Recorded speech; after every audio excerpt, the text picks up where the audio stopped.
Chapter 2, the migration of Africans to America and how African cultures were brought and broken on this soil. This chapter examines the routes, expeditions, and conditions the Africans faced or endured to settle in America. Although slavery was prevalent around the world before the African plantation slave system came about, this was the system that forced enslaved Africans to work on labor plantations in America. This was due to African missionaries and governments selling their own people to strengthen their country's economy. The sale of a slave was a significant economic driver for Africa.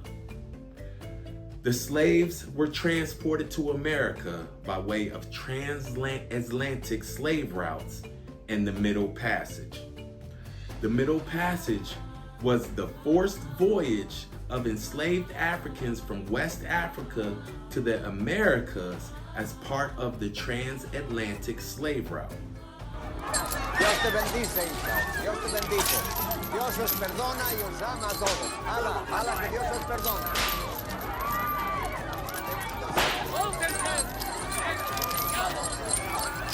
According to Oladapo Equiano's account in his autobiography, The Interesting Narrative of the Life of Oladapo Equiano, he and his fellow countrymen were forced into tight confines of the ship, standing in their feces with no room to turn around.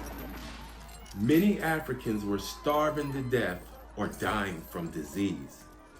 He witnessed the white crewmen on board the ship catch fish and eat them in front of them, and then threw the rest of the scraps overboard instead of feeding those in captivity the leftovers. If the enslaved tried to commit suicide, the ship's crewmen would catch them and beat them for choosing death over slavery. The Africans who survived the harsh condition on the ship eventually made it to America and were dispersed across the European-dominated plantations throughout the country. This is how the Africans established themselves in America. Keep in mind, they did not come by choice, but instead by force and out of fear sometimes.